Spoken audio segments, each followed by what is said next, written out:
This is Kim Meyer, host of Choose to Rise. Thanks for listening to the following broadcast on Public House Media.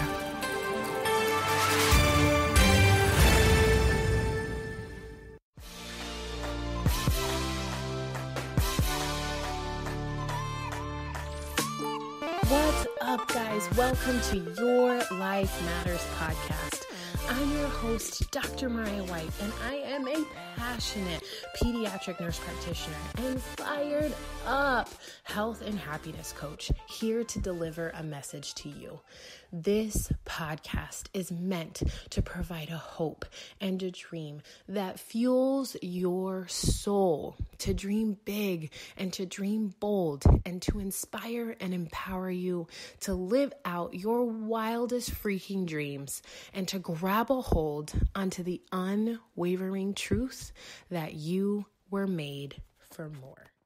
What's up, guys? Welcome to yet again another Tuesday, another episode where we just get to the nitty-gritty of Mariah, how did you know?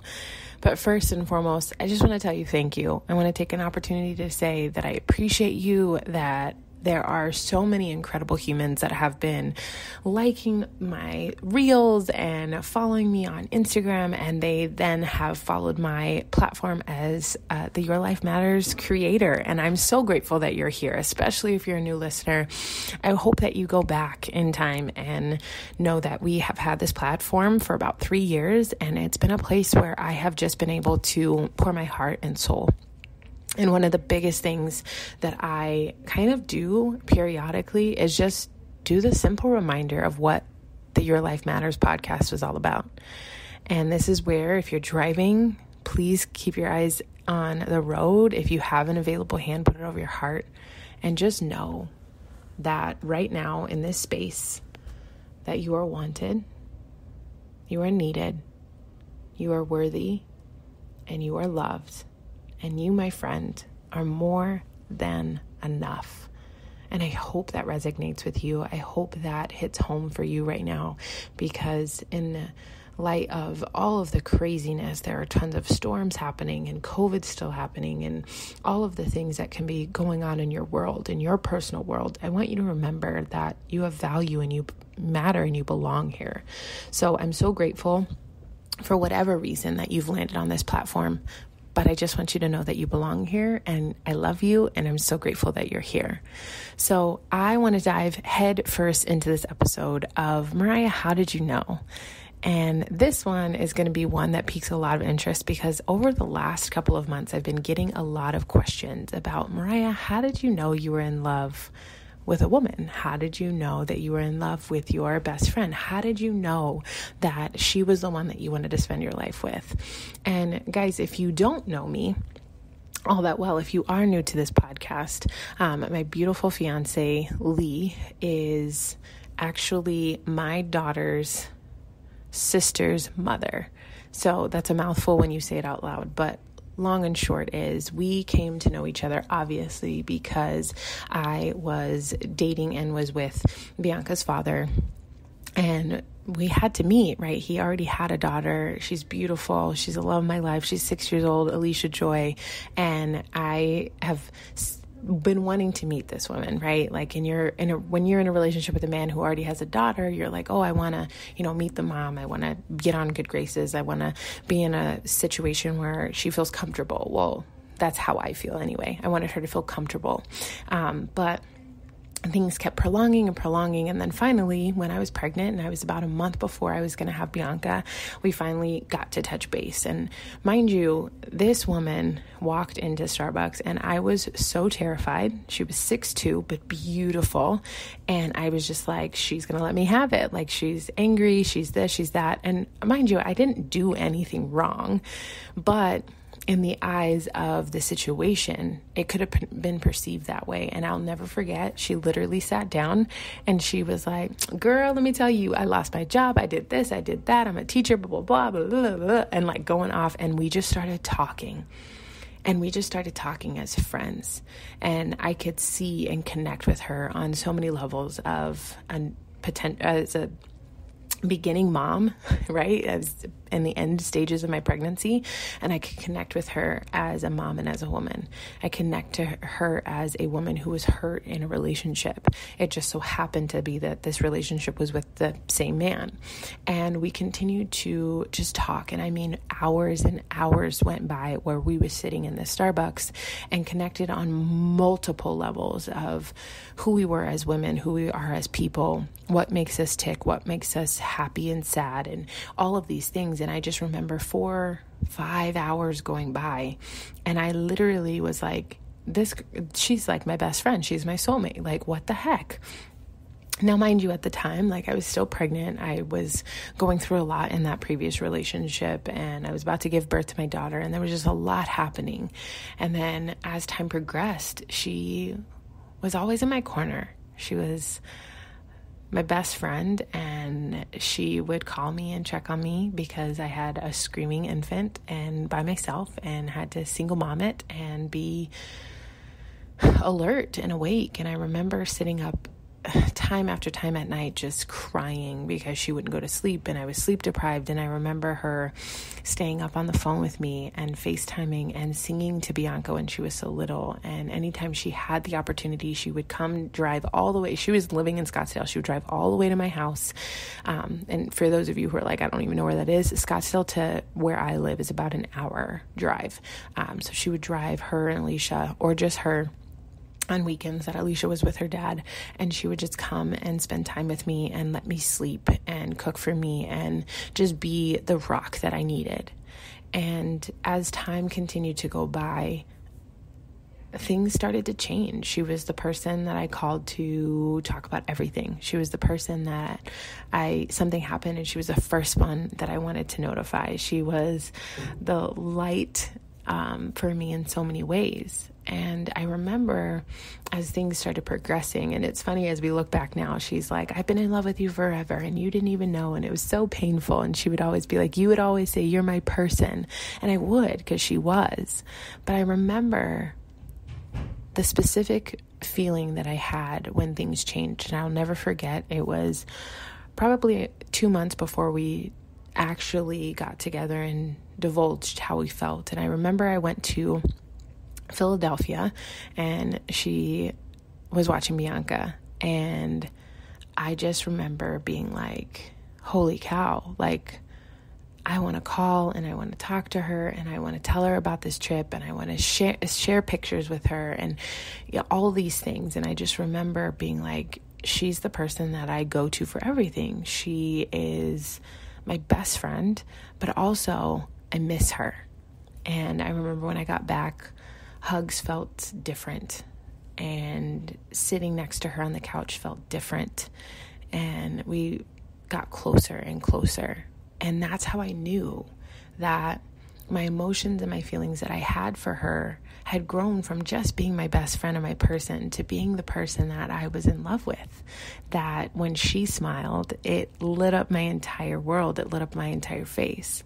When she was sad or hurt, that it crushed me and crushed my heart, and I wanted to do everything in the world to make it better. I realized as time went on that when she would put her hand next to me, I just wanted to grab it. When I wanted to hug her, I wanted to hug her, but hug her longer and deeper.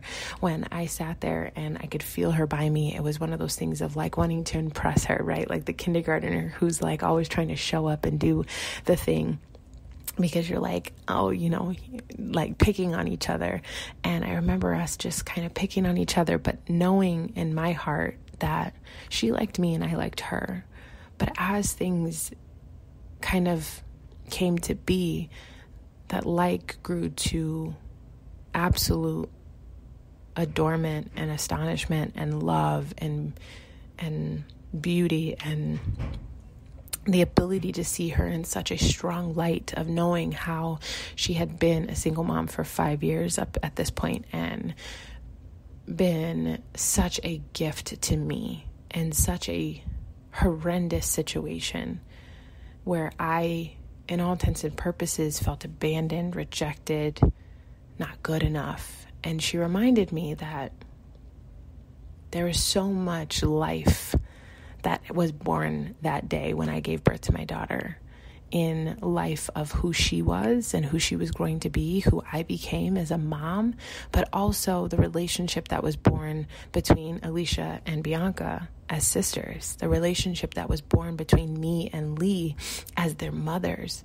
But then we took it to another level of just this immense love that we have for each other. And how did I know that she was the one I wanted to spend my life with? Because when she got down and asked me to marry her, and it was the cutest way, like I felt so bad because there was just thing after thing after thing. But when she finally asked me, it was in my heart of hearts just the easiest answer.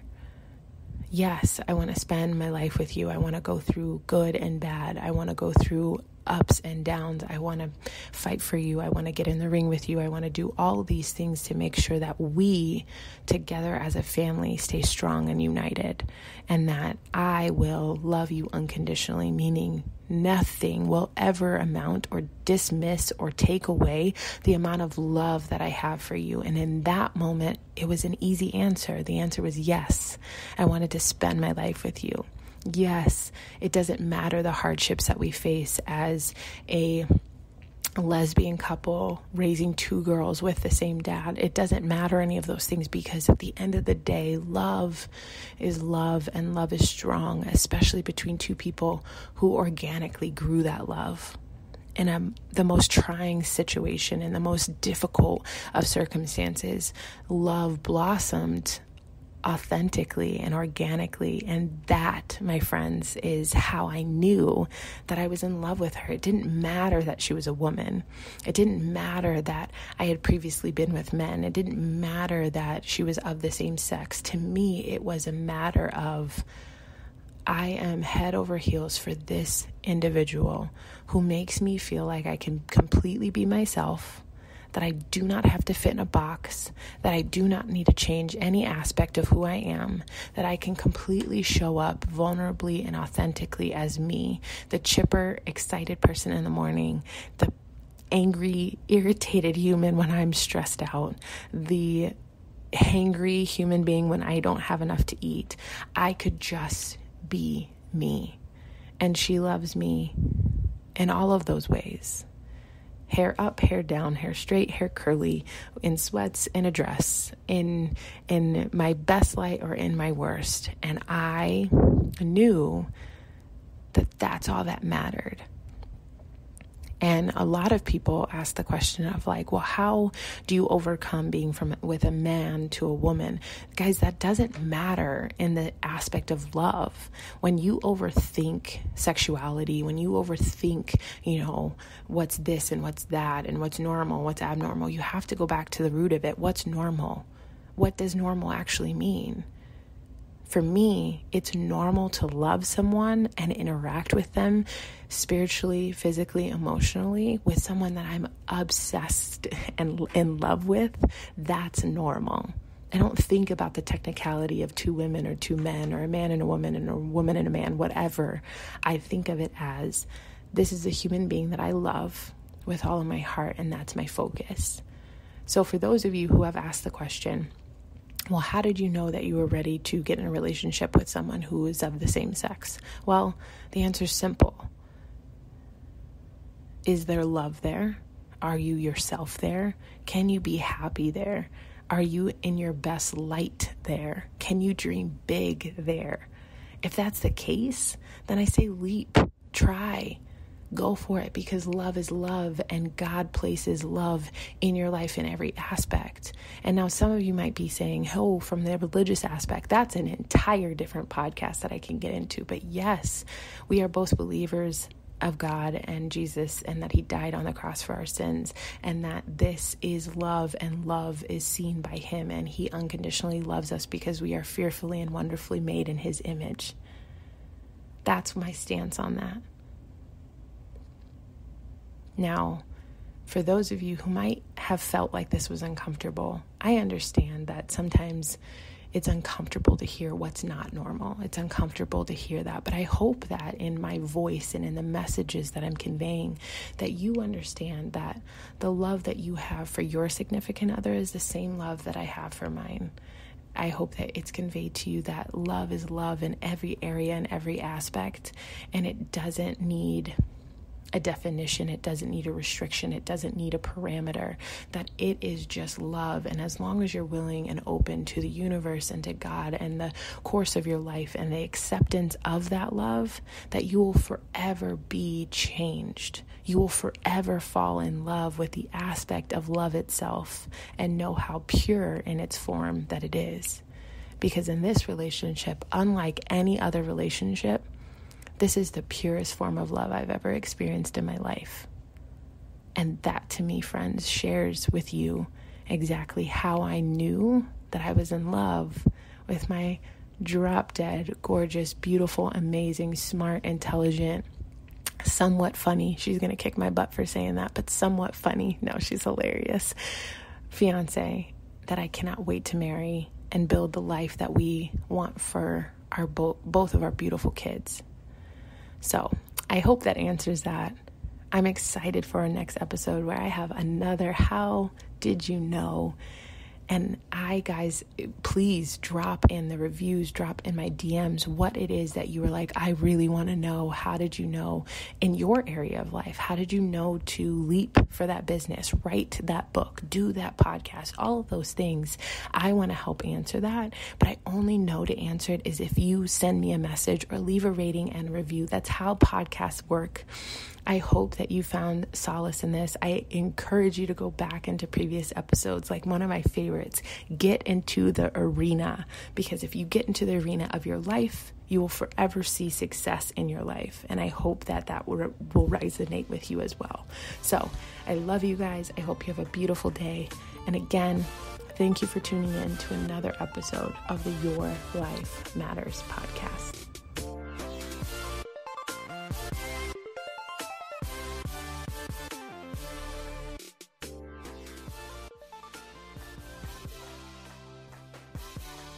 What's up, guys? Thank you for tuning in to yet another episode of the Your Life Matters podcast. I'm so grateful that you're here. I just ask that you share this episode with somebody. I ask you to just share it and give it to somebody who could potentially need to hear this message. I really am on a mission to help hundreds of thousands of people to believe that their mess is their message and that their story really does matter. And that above all, their life matters. I'm so grateful that you're here. I want you to share this episode. And then on top of that, if you could please leave a rating or a review or both. Let me know what speaks to you. Let me know what you need to hear. Let me know what you've connected with, because that's going to be the best way that I can make sure that I'm giving you guys exactly what you need. I love you guys with all my heart. I'm so grateful for you, and I want you to know the difference and the impact you guys make in my life. I love seeing your messages. I love seeing when you guys private message me or screenshot it and share it on Instagram or Facebook, because it lets me know that this podcast is doing exactly what it was meant to do. And it's to make sure that there's an impact being made and to help remind you and everyone else that your life matters.